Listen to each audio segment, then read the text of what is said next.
What's up, friends? Welcome back to the channel. I'm very glad that you're here. I'm excited for the video that I have today. I wanted to do a list of books that literally left my jaw on the floor. And I'm not talking about like figuratively speaking. I'm talking my jaw was literally on the floor at the end of each one of these books. I have 7 books to share, so let's get right into it.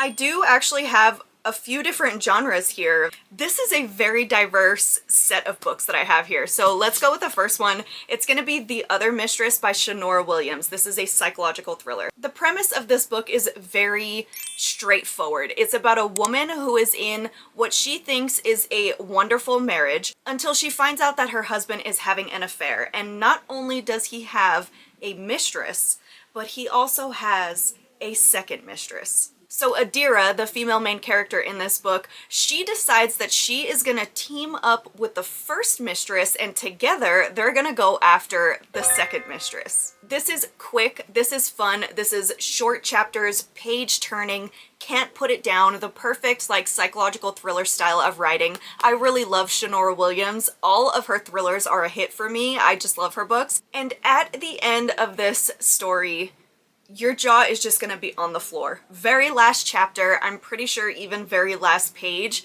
you will not see this coming, and it just makes for the perfect ending to a very unhinged book. I love this story. The next one I have is a horror book. This is one of the first horror books that I ever read, and it's Brother by Ania Ahlborn. This story is just really, really unhinged. The story follows the Morrow family, and they live very much off the grid. On the back of the book it says this. I think this explains it really well. When girls go missing off the side of the highway, the cops don't knock on their door, which is a good thing, seeing as to what's buried in the Morrow's backyard.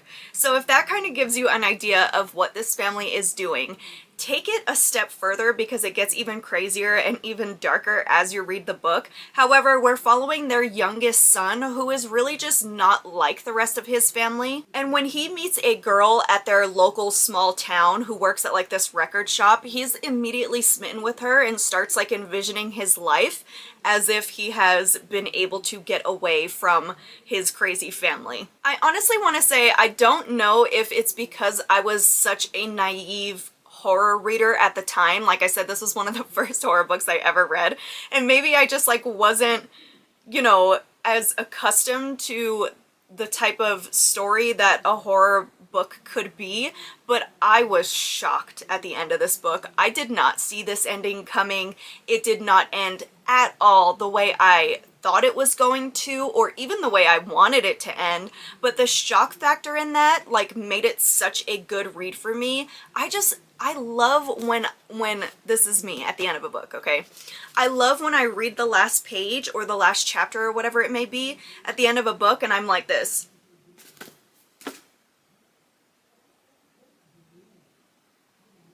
When I have to stop and stare and let everything that I just read marinate, I just thrive on that feeling. I think it's so much fun, and this book was just so much fun for me. The next one I have is actually, I believe this is more of like a sci-fi fantasy book, which I'm telling you guys, there's a lot of genres we got going on here, but it's Death of the Author by Nnedi Okorafor, and I consider this book to be a masterpiece. In this, we're following a woman named Zilu who has always felt like she is kind of like the outcast of her Nigerian family. She's always felt like the one who just really doesn't fit in. We follow her as like life is just not going great for her at the time, and she's an aspiring writer, but her work keeps getting rejected. All of a sudden, she's struck with an idea of a story that is just really different. It's like a story about robots. It's got very like sci-fi dystopian vibes, and the story ends up taking off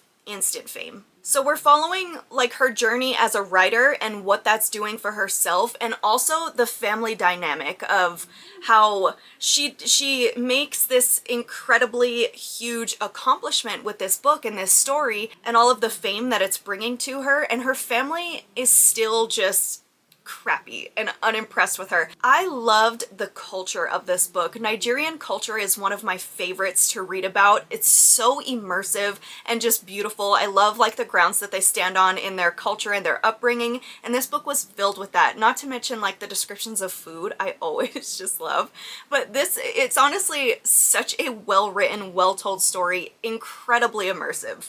But what makes this book even better is that final chapter. That very last chapter will literally have your jaw on the floor. It's one of those types of books that makes you want to go back and reread the entire thing with a new set of eyes and just enjoy it again for a second time. I can't say enough good things about this book. I know it might not sound like everyone's cup of tea because it's got the sci-fi fantasy vibes. It almost even reads like a literary fiction book, but I'm telling you, this is incredible. An incredible, incredible story. This is one of my favorite books of all time. Now we're moving on to one that I think a lot of people watching this video might have already read, and it's Atmosphere by Taylor Jenkins Reid. I gotta be honest, Taylor Jenkins Reid is not typically in my list of authors that I read. She's more of a romance author. I don't really read a lot of romance. It's very sporadically that I decide to pick up a romance book. However, this one was phenomenal. Side note, I did read and love Evelyn Hugo way back in the day, but I haven't really read a Taylor Jenkins Reid book since then, and this just blew me away. This is such a good story. It takes place in the 1980s, and it follows a woman named Joan who basically gets the opportunity to become one of the first female astronauts ever. Specifically, one of the first women scientists to join NASA's space shuttle program. It follows this group who are selected as they become unlikely friends in their setting and they prepare to take their very first journeys into space. It is a romance book, so there is a love aspect in this book between two of the characters who develop this just very unique, very beautiful bond. And as this relationship is developing, and we're reading about a past and present timeline where in the past you're reading about how this relationship flourished and developed,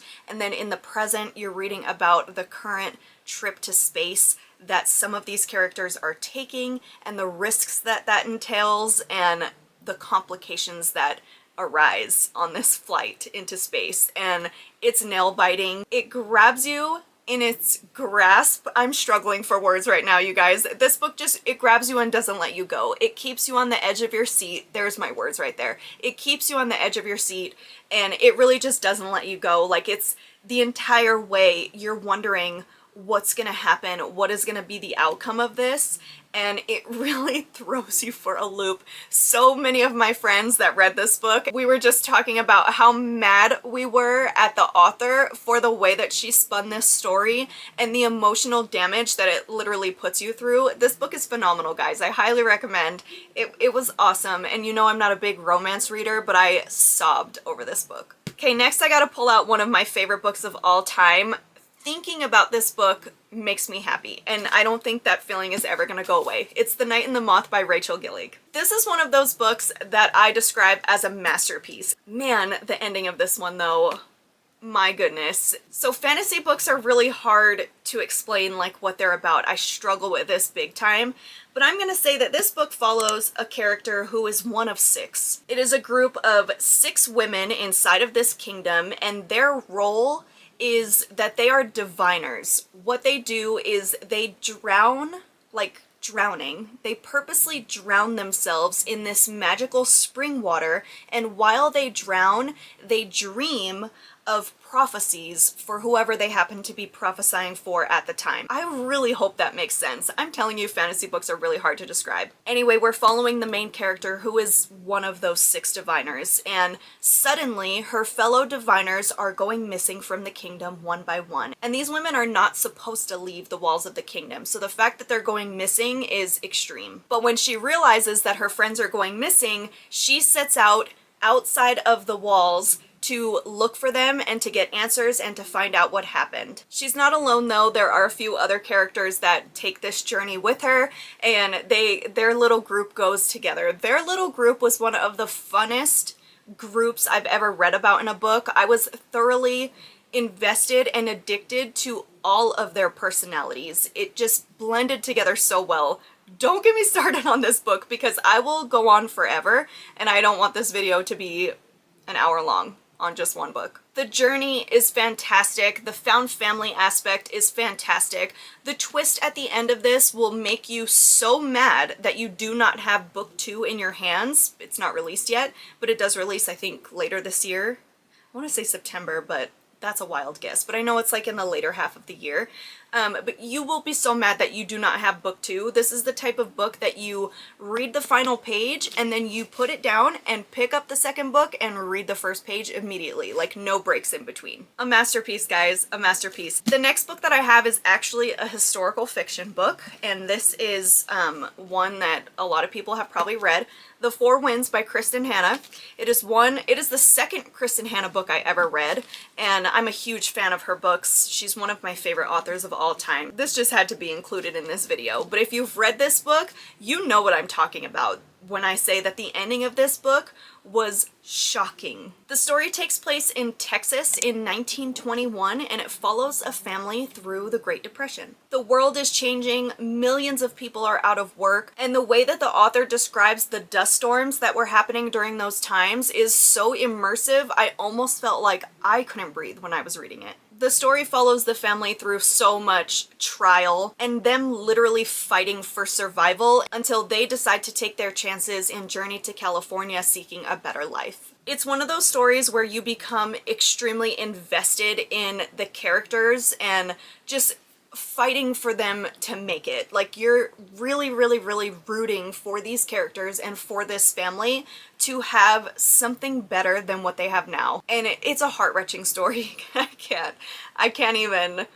I don't even know how to describe like how emotional this book is, except if you've read a Kristin Hannah book, then you already know that it's gonna cause some extreme emotional damage. She just has a way of weaving a story that just gut punches you. This book will make you feel some strong things at the end. And if you read this one and get to the end, please come back and let me know what you thought of it, because yeah, I'll be there to, you know, agree with you and make you feel valid, because that's the type of ending that this book has. It's actually really hard to describe these books without like giving away any of the ending, because the ending is what makes these books so damn memorable. Book number 7, the last one I have, is Those Empty Eyes by Charlie Donlea. This is a thriller, and this is one of my favorite authors. If you have not yet read a Charlie Donlea book, I cannot recommend his books enough. I swear you will come back and thank me. Nobody writes like he does, and he's just so underhyped. He deserves so much more recognition for his books. And he has a lot of them. This one is a really intricate thriller. So it starts off with a family. You're following a girl named Alex. Someone broke into her home and murdered her entire family, and she was the one that managed to escape. However, she ended up accused of being the one who did it. We're now following Alex 10 years later, as she has since had to change her name. She changed her appearance. She has tried so hard to leave that in the past and live her life unbothered by everyone who has questions about it. She now works as a legal investigator, and when she begins investigating a new case of a woman who has disappeared, she starts seeing connections to her family's case from 10 years ago. There are a lot of